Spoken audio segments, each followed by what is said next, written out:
Thank you for viewing this brief presentation that details the importance of stormwater in our state's ecosystem, as well as your valuable role in preventing pollution in the stormwater system. The purpose of this training session is to make you aware of how to minimize and ultimately prevent pollution at your facilities from entering the stormwater system. Established in 1972, the Clean Water Act requires facilities that generate industrial or municipal discharges, including the airport, to obtain a permit under the National Pollutant Discharge Elimination System, or NPDES.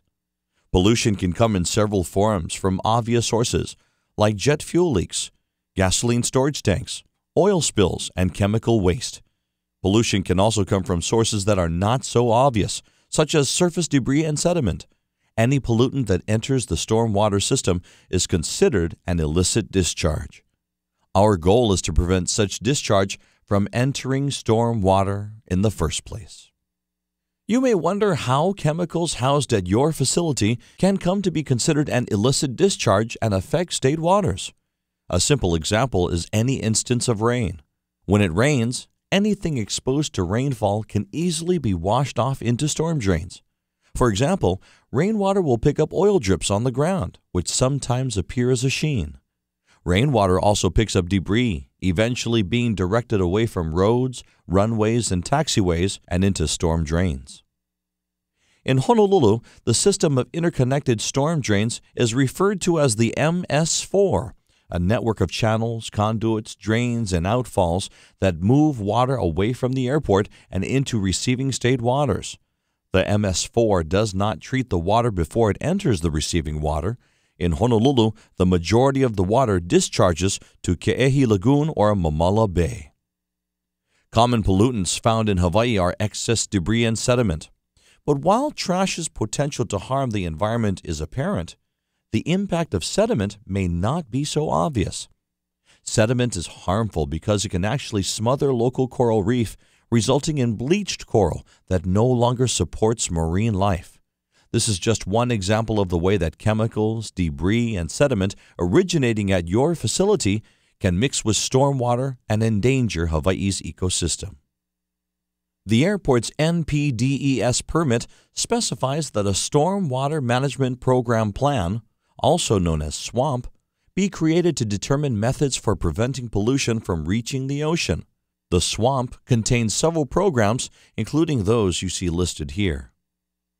These programs encompass numerous objectives that are meant to educate workers and the public. All of the programs share the common goal of reducing pollutants in stormwater runoff. An illicit discharge is defined as any disposal, intentional or unintentional, of materials or waste that can pollute stormwater or urban runoff. As was mentioned earlier, such discharges can include a wide array of substances. All drainage connections to the MS4 require documentation and must be approved through a discharge connection permit. At Honolulu Airport, it is important that you keep an eye out for illicit discharges because you are the first line of defense against polluted storm water. If you see something, please report it to the airport environmental staff, who will then follow up with a site investigation sheet to determine the source of the discharge. Airport environmental staff have the same level of enforcement authority as the Department of Health. Therefore, they can issue warnings and violation letters when necessary. It is important to note that any fines issued to the airport will be passed on to the offending party, and a violation can be treated as a breach of contract as well as grounds for termination of the lease. Environmental fines can vary depending on the type of violation and range from daily fines of $25,000 per offense per day to fines of $250,000 or even imprisonment. It is important to note that the NPDES allows certain discharges, meaning that certain discharges are not illegal and do not carry a penalty. These discharges include air conditioning condensate, discharges from firefighting or extinguishing activities, or exterior building washing when only water is entering the MS4. Because building washing often results in the creation of sediment or grime from the building surfaces, there must be a mechanism in place to collect this wash water and dispose of it properly during building washing activities. Discharges such as landscaping water, water from gardens within the terminal complex, discharges from emergency eye wash stations and sanitation showers, and other items noted in the permit or the SWMP may be permitted to enter the MS4. The general rule of thumb is nothing should enter the storm drains except stormwater. If you are not sure of whether a non-storm water source is permitted, please contact the airport environmental health specialists. Best management practices, or BMPs, are the procedures that can prevent the entry of illicit discharges into the stormwater system when properly carried out. BMPs have been written that relate to your specific activities and job functions in your individual stormwater plans. Additionally, here are several general BMPs that should be followed by everyone at the airport. Airport environmental health specialists evaluate your facility based on these BMPs during an inspection. Good housekeeping is a fundamental way to prevent the contamination of stormwater at your facilities. Trash contamination plays a major role in this. Trash can include items generated at the facility, such as discarded lunch debris or packaging scraps. Items that blow into the facility grounds like newspaper or leaves are also considered trash. In either case, it is important to put these items into a secure container. The container should prevent the trash from unintentionally leaking out. This includes keeping the lids on dumpsters closed when they are not in use and arranging for regular trash pickup so that trash fits into designated containers at all times. Additionally, it is important to ensure that debris does not pile up around dumpsters. Taking these steps can prevent trash from impacting storm water runoff. Maintaining clean grounds at your facility goes a long way towards preventing storm water runoff pollution. This is accomplished by sweeping inside and outside work areas to prevent employees from tracking around materials that would eventually be washed down the storm drain. Additionally, all tenants should keep a spill kit at their facilities. A spill kit holds any variety of products to contain spills. At a minimum, a spill kit should contain gloves to protect the person conducting the spill cleanup, absorbent material such as clay granules, absorbent pads and booms, and trash bags. In the instance of spills of non-hazardous materials and petroleum, the applied absorbent and any materials it has soaked up, as well as used gloves, should be placed in the trash bag once cleanup has been accomplished. If the spill material is hazardous, these items will need to be treated as hazardous waste. If you are unsure of where to obtain the supplies for a spill kit, please contact the airport environmental health specialists, and they can direct you to commonly used companies who specialize in such supplies. Make an effort to familiarize yourself with the location of storm drains on and around your facility. This way, you will know where to place your protective items if a spill does occur. You should also inspect the storm drains around your facility to ensure illicit discharges have not already occurred. Common signs that an illicit discharge has already occurred include staining on or around the storm grate, suspicious odors, excess trash or debris in or around the storm drain, and if the water is visible in the drain or a nearby canal, a cloudiness or a sheen on the water's surface. The picture on the left shows an example of illicit discharge of paint into a storm drain. All illicit discharges must be documented, and you should inform an airport environmental specialist. Attempt to clean any discharges you find, if possible. The picture on the right demonstrates how one tenant uses absorbent booms to allow water to pass into the storm drain while preventing any contaminants to enter. Overall, be sure to inspect your facility and ensure that BMPs are working correctly to prevent storm water pollution. It is important to make sure that your colleagues and employees receive training on good housekeeping BMPs. In order for airplanes, vehicles, and other service equipment to operate properly at the airport, ongoing maintenance is necessary. Maintenance includes activities such as fluid removal, engine and parts cleaning, and tire repair or replacement. These activities must remain isolated from storm water due to the materials involved and the wastes they generate. Therefore, airport maintenance BMPs mandate that maintenance be performed in designated areas that will prevent materials and waste from being exposed to storm water. Outside, This involves performing maintenance in covered areas. If your facility does not have a covered area, alternative BMPs have been included in your facility's individual plans to account for this. Please note that before you use an alternative BMP, it should be written in your stormwater plan so that you can gain approval from the airport environmental health specialist prior to implementation. Leaking aircraft, vehicles, and equipment are common occurrences at the airport, and BMPs have been designed to make sure that they are periodically inspected. If they are leaking, steps should be taken to repair the machinery as soon as possible. If the repair cannot occur immediately, a drip pan should be used to contain the leak and prevent any discharge from entering the stormwater system. Remember to check drip pans frequently and empty them before they are full. An overflowing drip pan cannot contain a leak. As a rule, leaking aircraft, vehicles, or equipment that is parked in the airport common use areas, such as ramps or taxiways, must have appropriate drainage controls and prior approval from the airport's district manager. Facilities often house equipment that is either damaged or no longer in use. You should take special care to remove all fluids and batteries from this equipment.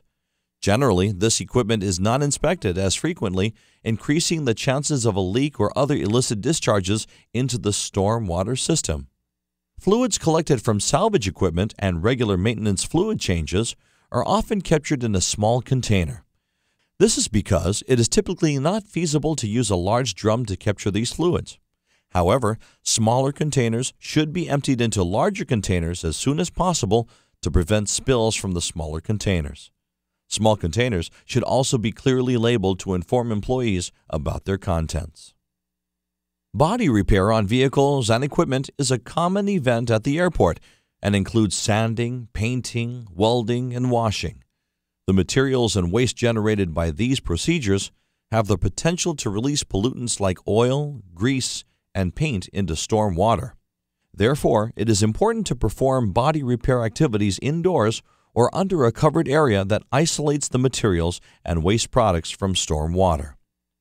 In instances of wet sanding or painting, be sure to take the proper steps to prevent drips or overspray from entering the storm water system.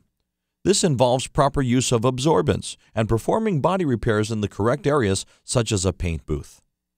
With all of these activities, you should make every effort to thoroughly sweep or vacuum up dust prior to mopping. After mopping, be sure to dispose of the mop water in the appropriate manner. Washing of aircraft, vehicles, and equipment is routine at the airport and must be done to maintain proper operation. Wash water, however, has the potential to contain a variety of contaminants that could mix into storm water and go down a storm drain. All washing should be conducted in a designated wash pad area where wash water will be automatically directed to a drain that is connected to an oil-water separator. The DOTA operates several wash pad areas that tenants can use. Directions for use are posted near the wash area, and they generally call for using biodegradable detergents and minimal amounts of water.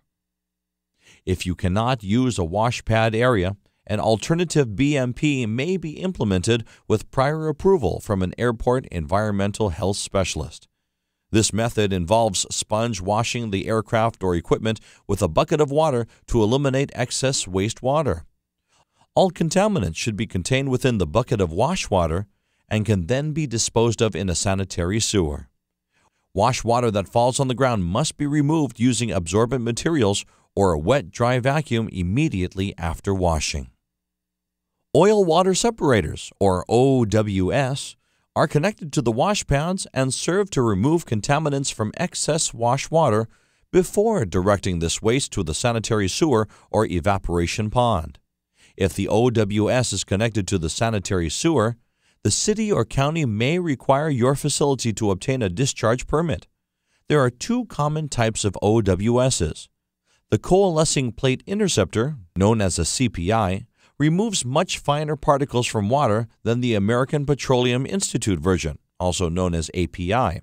Both versions are approved for use at the airport.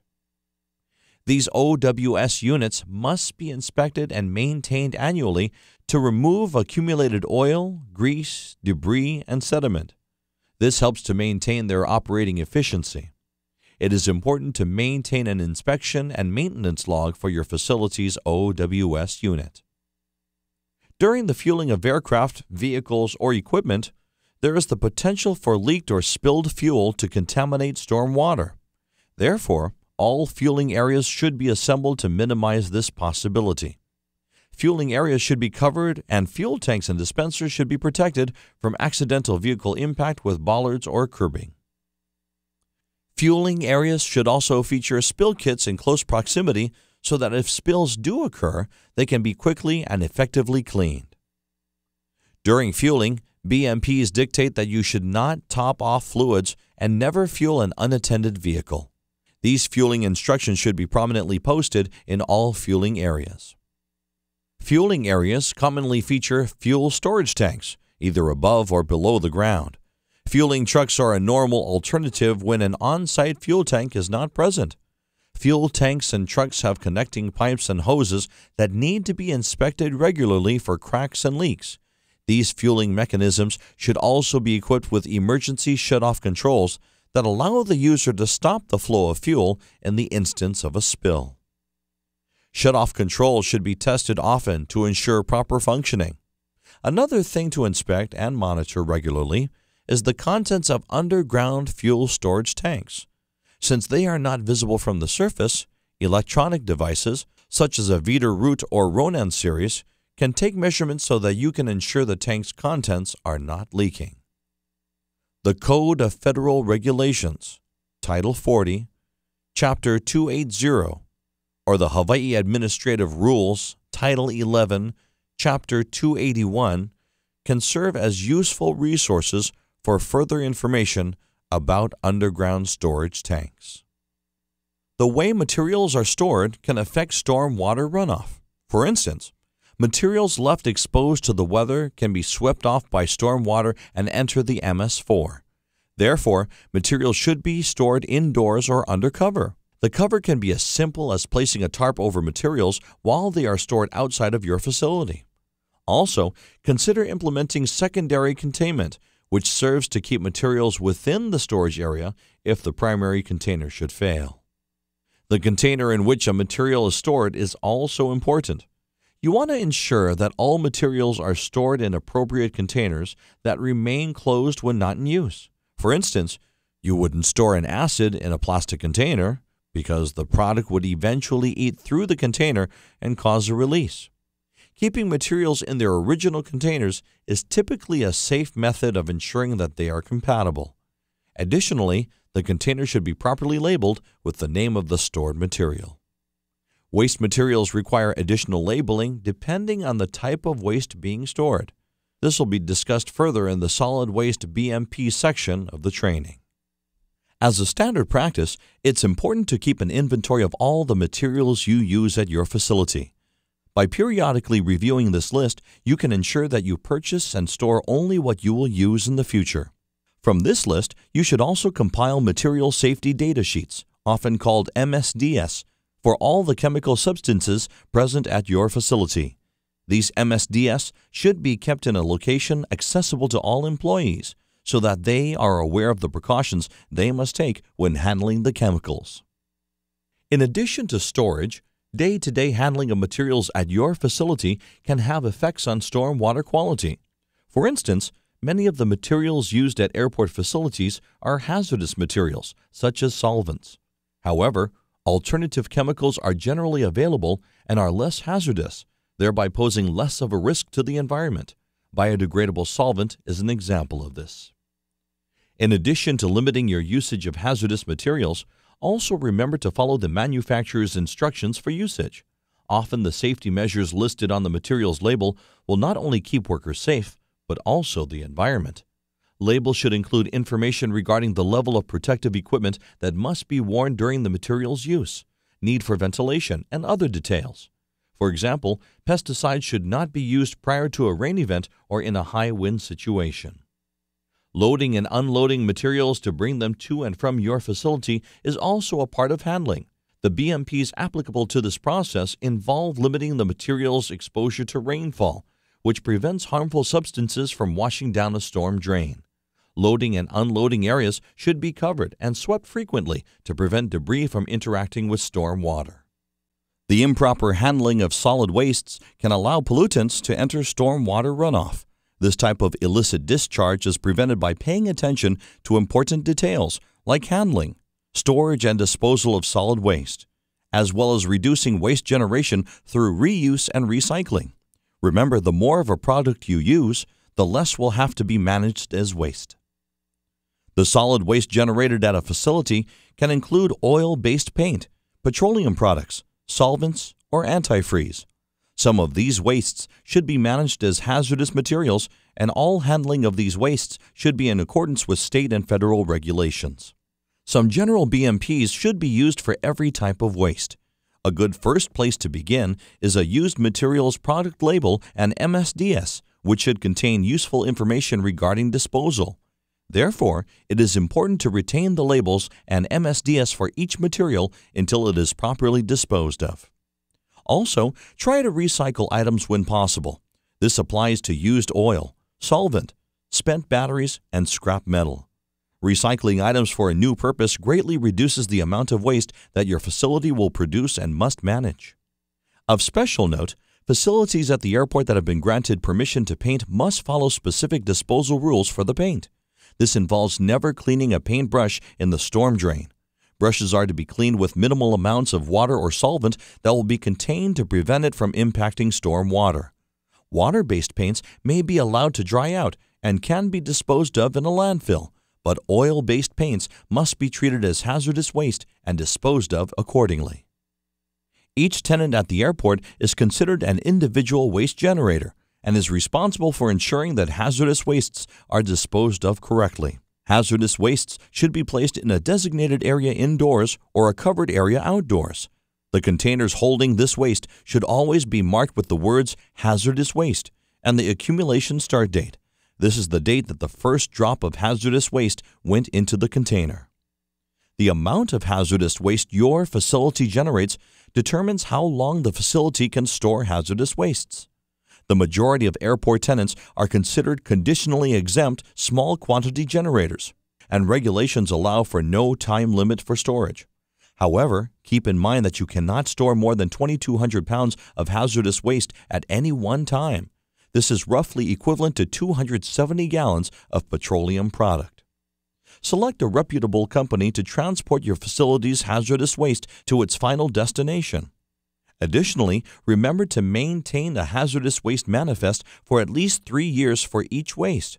This log is used to track the wastes from the time they are generated until they reach the hazardous waste landfill on the mainland. Maintaining this manifest allows you to prove that your hazardous wastes have been disposed of properly. Used oil is a common waste generated by tenants at the airport. Used oil can be recycled and should be stored in secondary containment with the words used oil clearly labeling all storage containers. Other commonly generated waste products are regulated by EPA regulations, including the Universal Waste Management Rule, defined in the Code of Federal Regulations Title 40, Part 273. The rule applies to some batteries, some pesticides, and equipment containing mercury such as thermometers and lamps. In the case of lamps, these items should be stored in structurally sound containers and labeled with the words Universal Waste Lamps, as well as the accumulation start date. When changing fluorescent lights, it is often most convenient to place old extinguished bulbs into the packaging of new bulbs. These waste lamps and other universal waste can be stored at your facility for up to 1 year until disposal is required. Spills of materials used and stored at the airport can greatly impact stormwater runoff and, in turn, our environment. The airport requests that all tenants and their contractors report any spills, regardless of their size, to the DOTA Airport Duty Manager or Honolulu International Airport Ramp Control.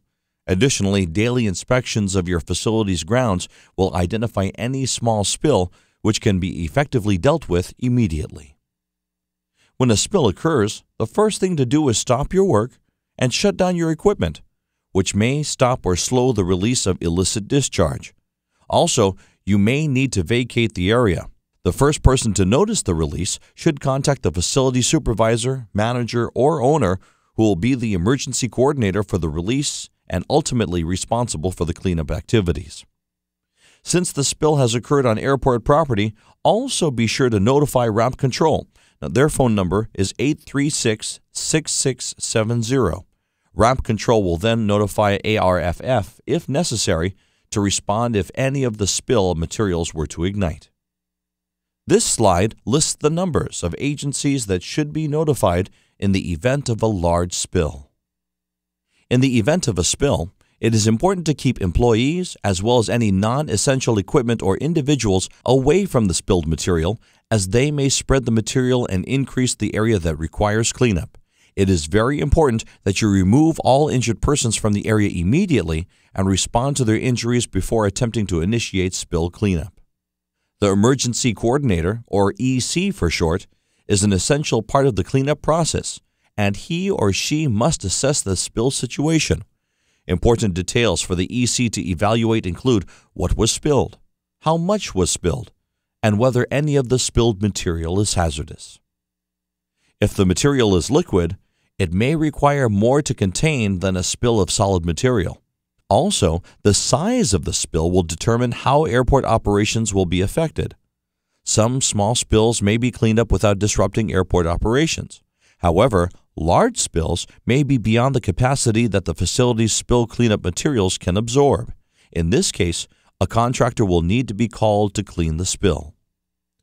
The location of the spill is also important. If the spill is right next to a storm drain or opening that leads to external bodies of water, the first response may need to be to block the release from entering the drain or channel. If the spill enters a stream or other body of water that connects to the ocean, the Coast Guard and Clean Water Branch may need to be notified. All of these details assist the EC in determining whether to implement a fight or flight response to the spill. The fight response indicates that the facility intends to clean up the spill on its own. All ignitable sources, like vehicle engines or welding equipment, will need to be removed or isolated. Incompatible materials that would potentially cause an adverse chemical reaction leading to an explosion or toxic gas should also be removed. The release will need to be confined in order to prevent any discharge from flowing into the MS4. Then absorbents can be used to isolate and dispose of all spilled materials in accordance with solid waste storage and disposal BMPs, as well as applicable state and federal regulations. There are several products that can be used to clean spills. In addition to spill vacuum trucks, various absorbents are particularly useful in capturing and disposing of spill materials. Clay granules, absorbent booms, and absorbent pads are all useful tools for this purpose. Clay granules are similar to the material found in kitty litter and can be used to absorb wet spills. Absorbent booms work best at containing releases, but are not the best method of removing spilled waste. Absorbent pads come in varieties that absorb all materials or hydrophobic varieties that absorb everything but water. Hydrophobic absorbent pads are commonly used when a spill occurs during a storm event or to clean a spill that has reached a body of water. The flight response is initiated when the spill is larger than a facility can handle. In such circumstances, it is important to evacuate all personnel to a location upwind of the spill. It is also necessary to notify your spill response contractor to assist in addressing the spill situation. Ramp Control should also be notified, along with ARFF and the Airport Environmental Division. Traditionally, small spills do not require notifications outside of the airport. These spills consist of less than 25 gallons of petroleum product, can be cleaned up within 72 hours, and do not threaten ground or surface waters. Large spills, however, must be reported to additional agencies. These are spills which consist of more than 25 gallons of petroleum products, spills that cannot be remediated within 72 hours, and spills of hazardous substances in quantities equal to or exceeding their reportable quantities. Additional agencies to notify include the National Response Center and State of Hawaii Department of Health's Office of Hazard Evaluation and Emergency Response, also known as HERE. If a spill is reported to the HERE office, a written notification must also be submitted within 30 days of the spill event. If the spill reaches the ocean, the Coast Guard and Clean Water Branch should be notified. The questions presented in this portion of the training must be answered to the best of your ability and submitted to your supervisor. The quiz will not be graded, but will merely serve as proof of your participation in this training event. Supervisors, managers, or owners, please keep a roster of all the employees from your company who have participated in the training. It will be your responsibility to show the environmental inspectors that stormwater training has been completed for your company, and also to update the roster as new employees join your company throughout the year. Please submit the roster along with your answers to these questions to your airport environmental health specialist. Thank you again for your participation.